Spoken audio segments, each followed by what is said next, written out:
Da venerdì in vigore il nuovo DPCM, ma sulle restrizioni regionali regna l'incertezza. Il Veneto verso la zona arancione, ma manca ancora l'ufficialità. Tamponi, chiusa la partita con i medici di base e i pediatri, si apre quella con i veterinari. C'è bisogno dell'aiuto di tutti in questa fase, dice Zaia. Il sistema ospedaliero è sotto stress. L'ordine dei medici veterinari accoglie con favore il coinvolgimento della categoria, ma pone il problema dell'abuso di professione, scoglio che rischia di essere insormontabile. Scatta quindi venerdì il coprifuoco dalle 22 alle 5 del mattino. La polizia locale di Treviso pronta ai controlli. Per gli spostamenti nell'orario vietato occorrerà munirsi di autocertificazione. Mascherina obbligatoria in classe per i bambini di elementari e medie. Siamo stati tra genitori e alunni di una scuola trevigiana per capire che cosa ne pensano. La Caritas Tarvisina ha presentato il bilancio 2019, la situazione nei primi mesi del 2020 condizionati dalla pandemia, tra i nuovi poveri partite IVA e operatori degli spettacoli viaggianti. Il teatro Mario del Monaco, chiuso a causa della pandemia, torna a riaprire i battenti ospitando una mostra, ma solo per un giorno. Ora l'esposizione si trasferirà sulle piattaforme digitali. Bentrovati, buonasera telespettatrici, telespettatori di Antenna 3. È stata una giornata letteralmente sulle montagne russe e non è ancora finita. Alle 20:20 dovrebbe parlare il Premier Conte. Il Veneto, questo è il dilemma del giorno, sembra inserito nella fascia arancione, ma non c'è al momento nessuna ufficialità. Manca anche l'ordinanza di ratifica, che è un'ordinanza d'intesa tra il Ministero della Salute, quindi il Ministro Speranza, e il Governatore Zaia. Questo pomeriggio la riunione del CTS, che avrebbe inserito la nostra regione per l'appunto in zona arancione, ma è giallo, perdonatemi ovviamente il termine, perché qui con i colori continuiamo a fare molta confusione. Per aiutarci in nel discernimento di queste ore difficilissime siamo collegati con il sindaco di Treviso Mario Conte, che è anche rappresentante dell'ANCI regionale. Sindaco, buonasera. Buonasera a tutti. Ecco, ci dica, in che fascia è in questo momento il Veneto? Lei lo ha capito?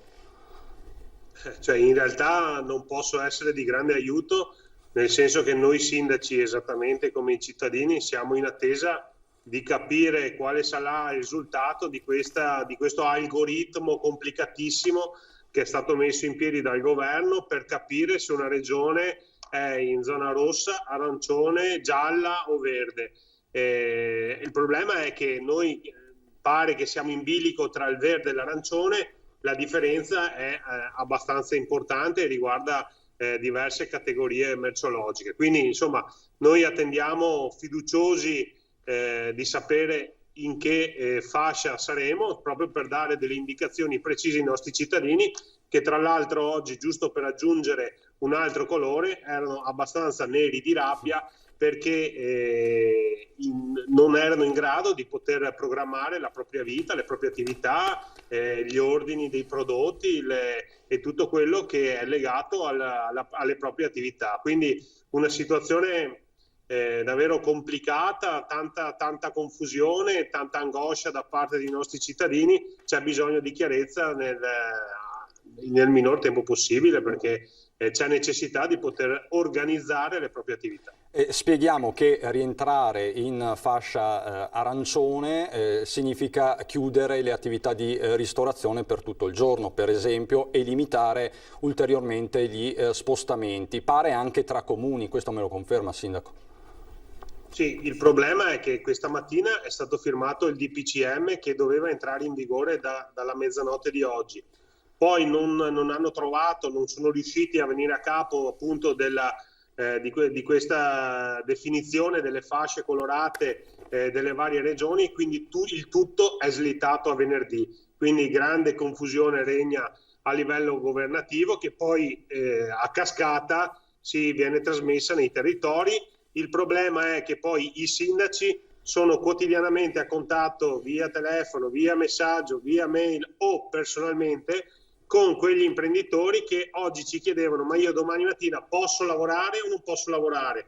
Devo ordinare i prodotti o non devo ordinarli? E tutte domande che purtroppo non hanno trovato risposta. Ad oggi noi possiamo dire che fino a venerdì si rimane esattamente come stiamo andando avanti fino ad oggi. Da venerdì entrerà in vigore il nuovo DPCM e attendiamo nelle prossime ore di sapere in che fascia saremo. Sindaco, chiarissimo, stamattina ci siamo visti e lei mi diceva l'incertezza uccide l'economia, conferma? L'incertezza uccide l'economia e soprattutto anche gli scatti in avanti da un punto di vista dell'informazione. Per questo io vi ringrazio sempre, perché voi siete una fonte attendibile, precisa e puntuale di quelle che sono le notizie. Però purtroppo nei social network, in internet, gira di tutto, da bozze a ipotesi, a interpretazioni a volte anche giornalistiche che creano grandissima confusione e soprattutto creano aspettative che poi molte volte vengono tradite a discapito dei nostri cittadini. Quindi l'appello che faccio è quello di tenersi informati sempre da fonti ufficiali che possono essere il comune, la regione, piuttosto che i siti ufficiali del governo, e poi di seguire la vostra trasmissione, così come le altre testate giornalistiche locali, perché è fondamentale che ci sia una trasmissione di informazioni corrette, perché credetemi non abbiamo bisogno di ulteriori fastidi e ulteriore confusione. Questo no, di certo. Grazie Sindaco, grazie al Sindaco di Treviso Mario Conte, buon lavoro, buona serata Sindaco. Grazie a voi, buona serata. L'altra partita, ormai lo sapete, è quella dei tamponi, dello screening. Nei giorni scorsi il braccio di ferro con i medici è di base, oggi Zaia ha arruolato anche i veterinari.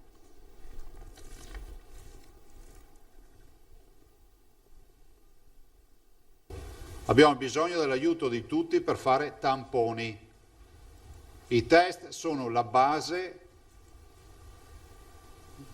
di quello che è il contact tracing da un lato e della messa in sicurezza e della circoscrizione dei focolai dall'altro. L'aiuto di tutti, e tra i tutti per Zaia ci sono anche i veterinari, sono loro l'ultima categoria in ordine di tempo che la Regione intende arruolare nel contact tracing, sistema che per stessa missione di Zaia sta scontando delle difficoltà. Ci rendiamo conto che stiamo parlando con una categoria che non ha come paziente l'uomo, il mammifero uomo, ma altri mammiferi o altri animali, però è pur vero che loro sono assolutamente titolati a praticare questi test, e direi che non hanno neanche bisogno di corsi di formazione perché conoscono benissimo l'anatomia e sanno benissimo come si fa. L'obiettivo dichiarato è quello di aggiungere i 2.450 veterinari veneti ai 500 pediatri di libera scelta e agli oltre 3.500 medici di famiglia già chiamati alle armi, meglio sarebbe dire ai tamponi nei giorni scorsi, partita chiusa solo sulla carta, non senza strascichi. Ieri sera mi ha scritto un cittadino, evito di dire il comune, che mi dice: guarda, la badante dei miei genitori che hanno 88 e 90 anni è positiva e il medico di base mi ha detto di caricarla in auto e andare in ospedale a fare i 2 tamponi. Capite che noi dobbiamo risolvere questo problema. E che la partita del tracciamento sia sempre più cruciale lo dimostrano i numeri dei ricoveri in area non critica. C'è pressione sugli ospedali perché quando tu avete visto, 1193 persone ricoverate, voi considerate 4, 8, 12, sono quasi 3 grandi ospedali dedicati in Veneto ai ricoverati. Ecco, questa è la risposta che diamo agli scettici, no? E per governare l'emergenza è stato istituito un comitato di crisi, il cui coordinamento è stato affidato a Paolo Rosi, anima del SUEM 118 in Veneto. Avremo anche un board, oltre alle solite videoconferenze che facciamo, un board di sintesi dove ognuno rappresenta un'area determinata dalla sanità del Veneto, terapie intensive, l'area non critica, il sociale, le cure territoriali e la prevenzione. Quindi qui faremo sintesi. Inevitabile il riferimento al dilemma del giorno, con il Veneto in bilico tra zona verde e arancione in attesa del responso del CTS, così Zaia si esprimeva poco dopo le 13. Teniamoci la fascia che avremo oggi pomeriggio, vedrete che non mi sbaglierò, ci andrà bene. Veterinari che rispondono a stretto giro di posta, è un sì condizionato, molto condizionato.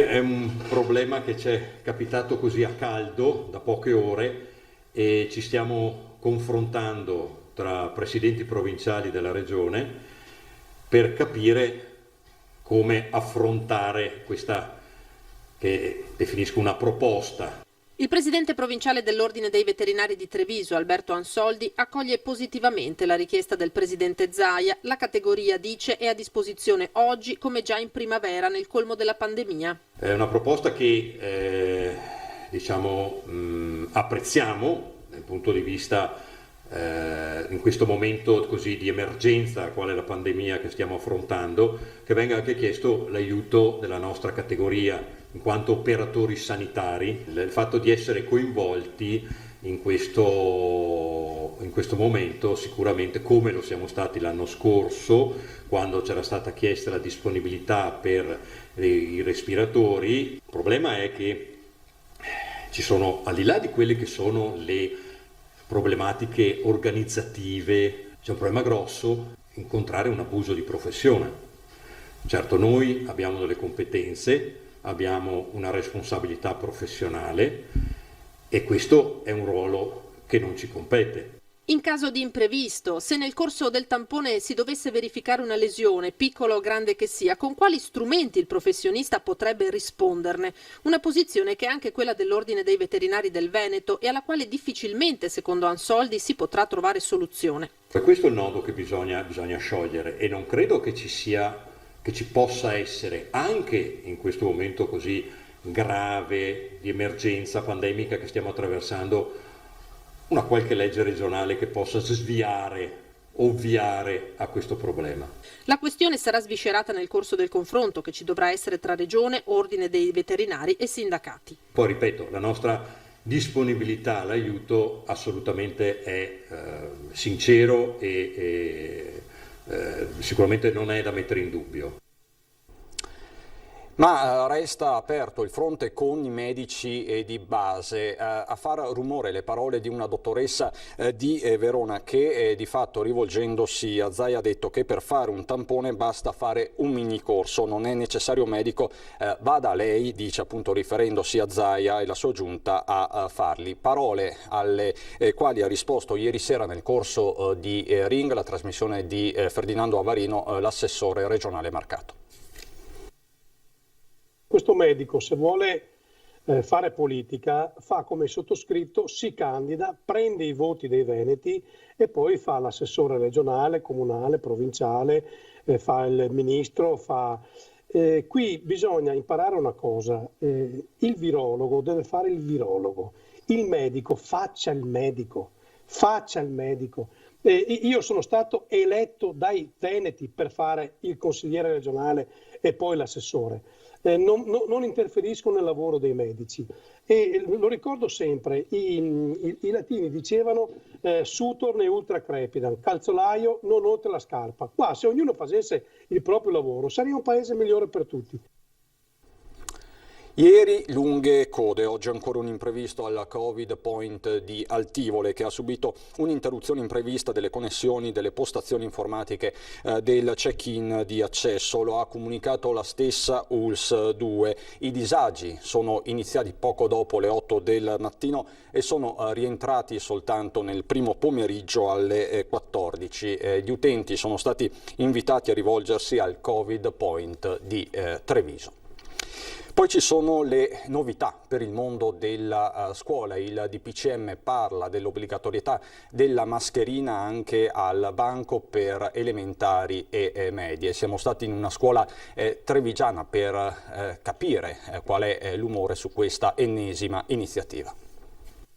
Conte ha firmato questo contratto, diciamo, che da domani bisogna tenere anche le mascherine sui banchi. Tu ce la farai a tenerla tutto il giorno? Sì, così è cos'è.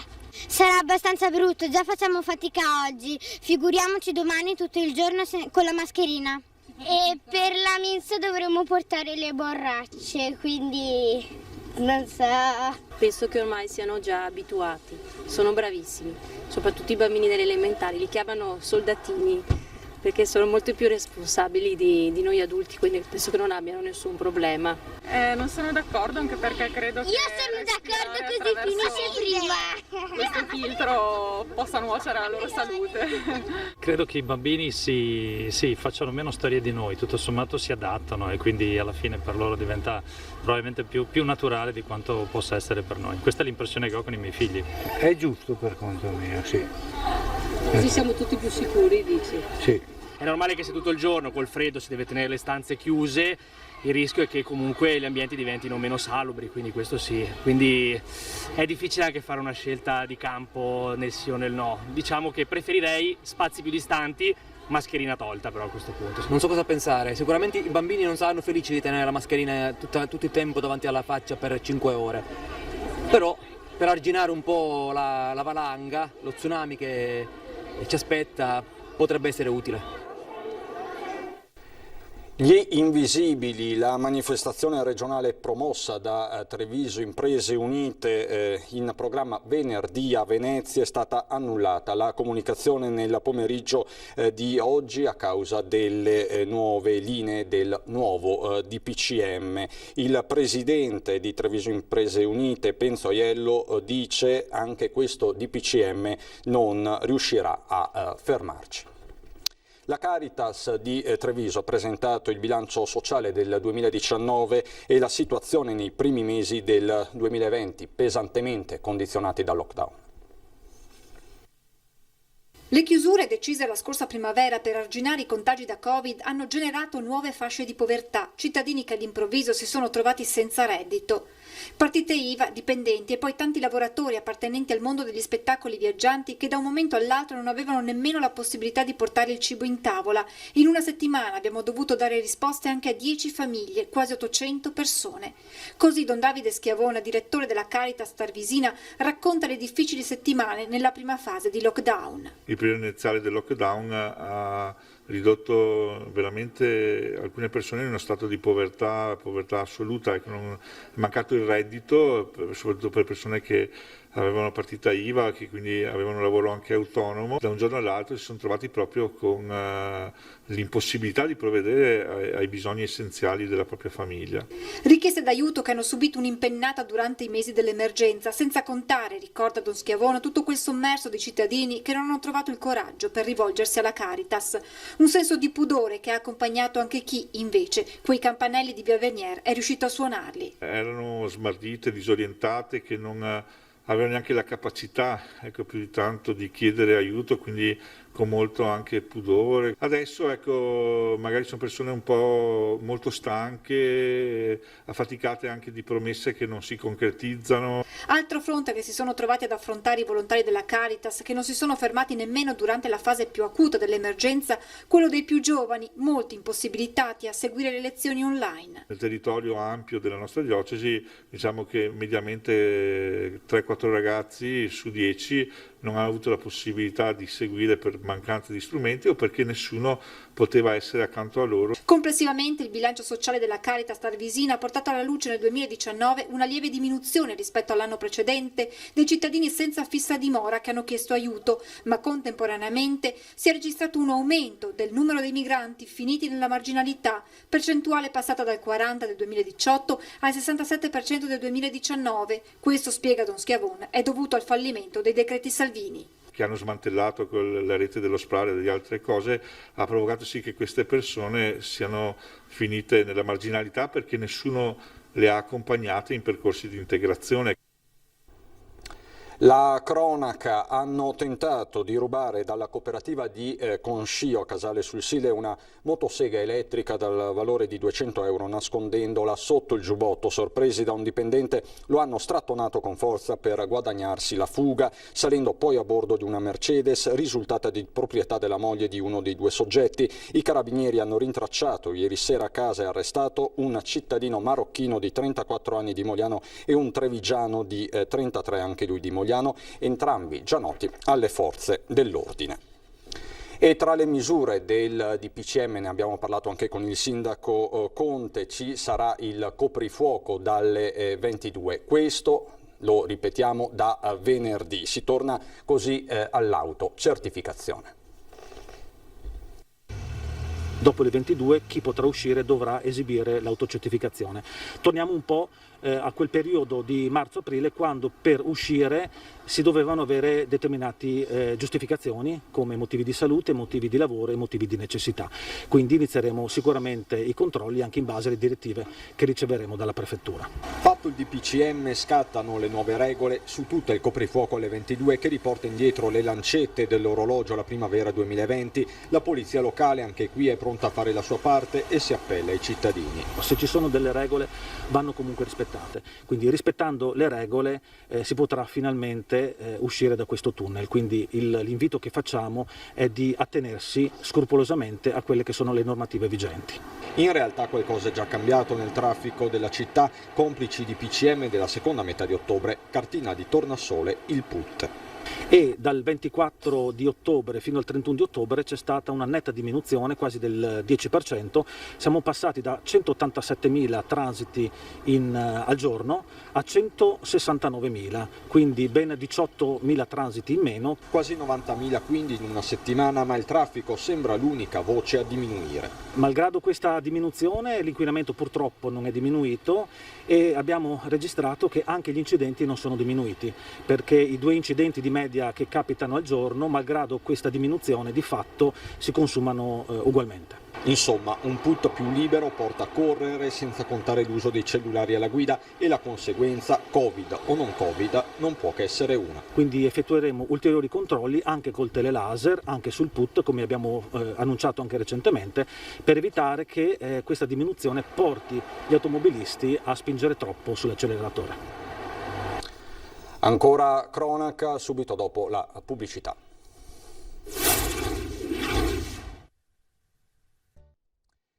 Di nuovo in studio per andare insieme all'interno del Teatro del Monaco di Treviso, chiuso da tempo a causa della pandemia, torna a riaprire i battenti ospitando una mostra, ma visto il nuovo DPCM soltanto per un giorno.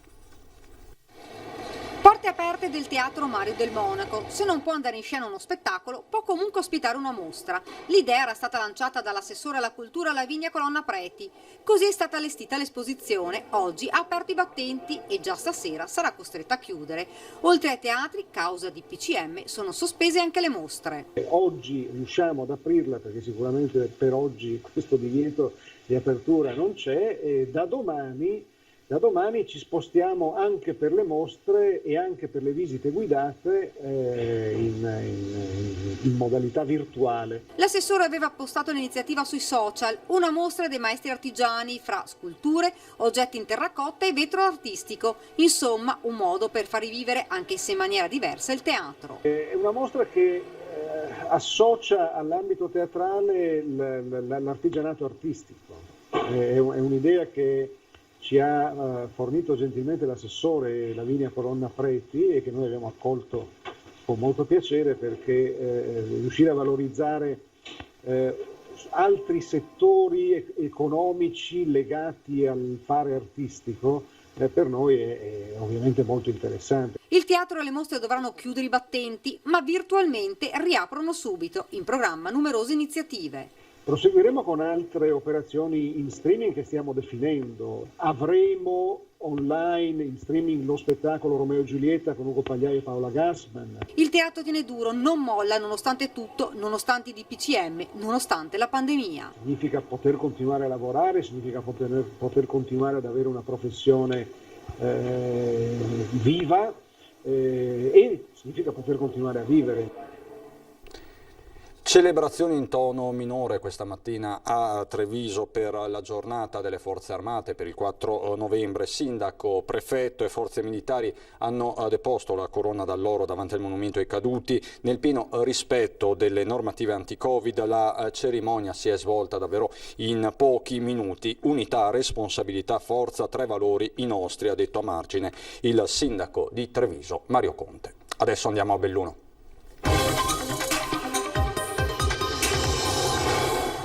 A Belluno, dove i casi nuovi di positività nelle ultime 24 ore sono 102, resta stabile, questo va sottolineato, il numero dei posti letto occupati in terapia intensiva, restano per l'appunto 4. E si chiama Medfast, la nuova task force all'interno del Dipartimento di Prevenzione dell'ULSS 1 Dolomiti, creato per supportare la centrale operativa nell'attività di contact tracing.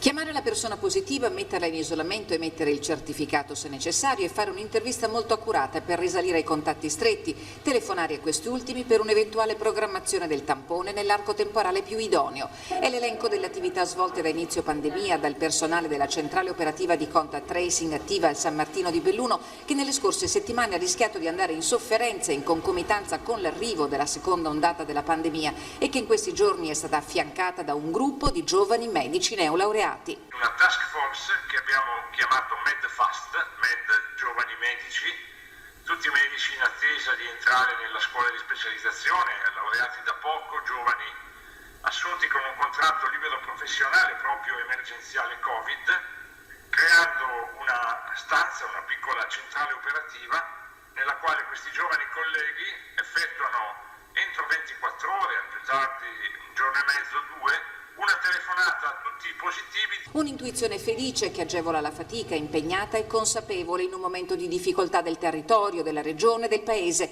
che fa guadagnare tempo prezioso per il tracciamento dei contatti stretti e garantisce in tempo reale l'apertura della pratica di quarantena. C'è questo grande impegno sul tracciamento fatto per necessità di 2 fasi, di regola la telefonata di presa in carico cosiddetta e unica, ma per essere incisivi e rapidi abbiamo attivato questo Medfast veloce per poi fare una telefonata più, chiamiamola, tranquilla e analitica per andare ad individuare i contatti stretti.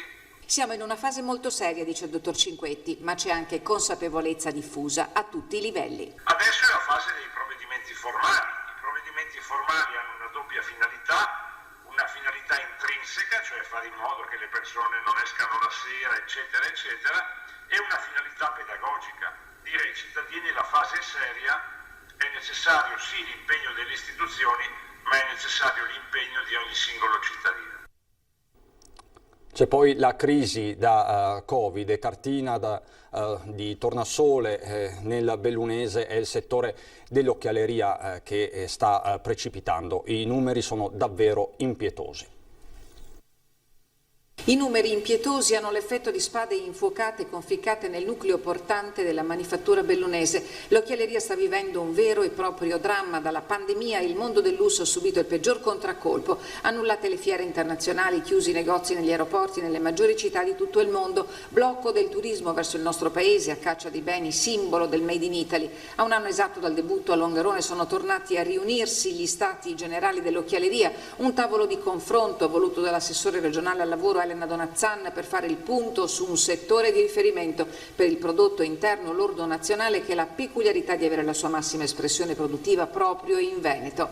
Presenti in collegamento il ricercatore Luca Romano, i rappresentanti di Confindustria, Confartigianato, i sindacati e Certottica, che ha fornito un aggiornamento sull'attività del Politecnico dell'occhialeria, che nel primo anno formativo ha visto coinvolte 50 aziende tra le maggiori nel settore. I dati forniti parlano da soli, più 1850% di cassa integrazione, crollo delle assunzioni a tempo determinato dei lavoratori con qualifiche basse, necessità di assunzioni di professioni ibride e di alto profilo. Abbiamo riallacciato il filo del pensiero di uno sviluppo possibile per un distretto dai confini e dall'identità precisa, per il quale molti strumenti sono già alla valutazione delle parti, ha detto l'assessore Donazzan.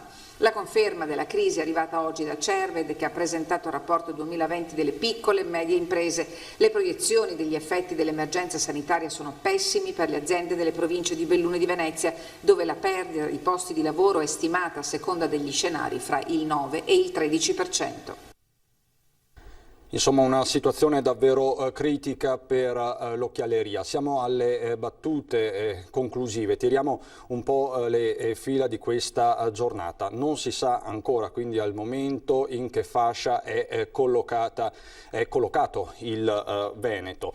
Lo si capirà probabilmente nelle prossime ore. Serve un atto ufficiale, un'ordinanza congiunta tra il governatore Zaia e il Ministero della Salute. Quello che si sa al momento è che il DPCM scatterà venerdì 6 novembre e che fra mezz'ora circa dovrebbe parlare il Premier Conte, il Presidente del Consiglio. Intanto è rivolta tra i sindaci. Prima abbiamo sentito il sindaco Conte, il sindaco di Treviso, sta intervenendo anche Luigi Brugnaro, sindaco di Venezia. Il governo in questo momento cambia l'entrata in vigore del provvedimento e decide che si comincia da venerdì 6 novembre. Siamo sfiniti, le parole del sindaco di Venezia. Questo con i dati del contagio che continuano comunque a salire anche nel Veneto. Li possiamo vedere brevemente: 2665 nelle ultime 24 ore, 19 decessi, 160 i posti letto occupati in terapia intensiva. Per dare una dimensione, sono aumentati di 8 rispetto alla stessa ora di ieri sera. Per quanto concerne Treviso, 629 nuovi casi. I ricoveri in area non critica nel Trevigiano sono 229, 16 posti letto occupati nelle terapie intensive. I numeri di Belluno li abbiamo visti poco fa. Questo quindi lo stato dell'arte. Da Treviso e Belluno è davvero tutto anche per questa sera. Grazie per l'attenzione. Adesso ci sono le previsioni del tempo.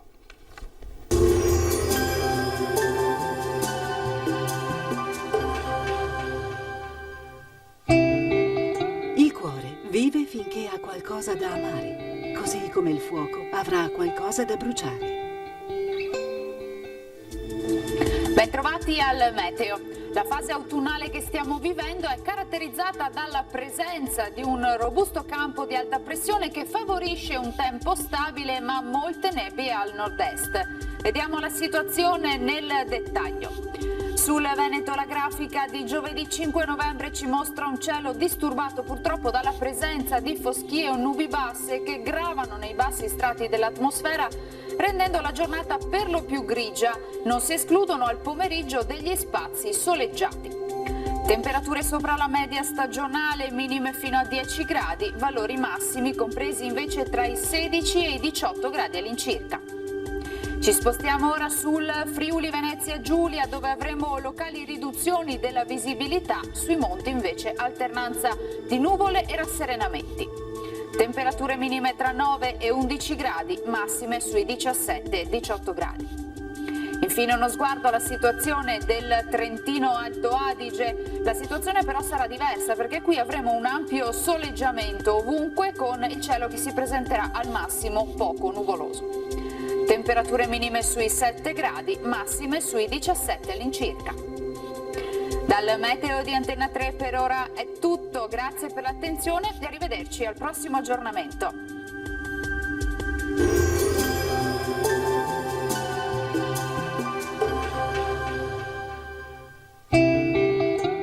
Il talento è scintilla, il genio, fiamma.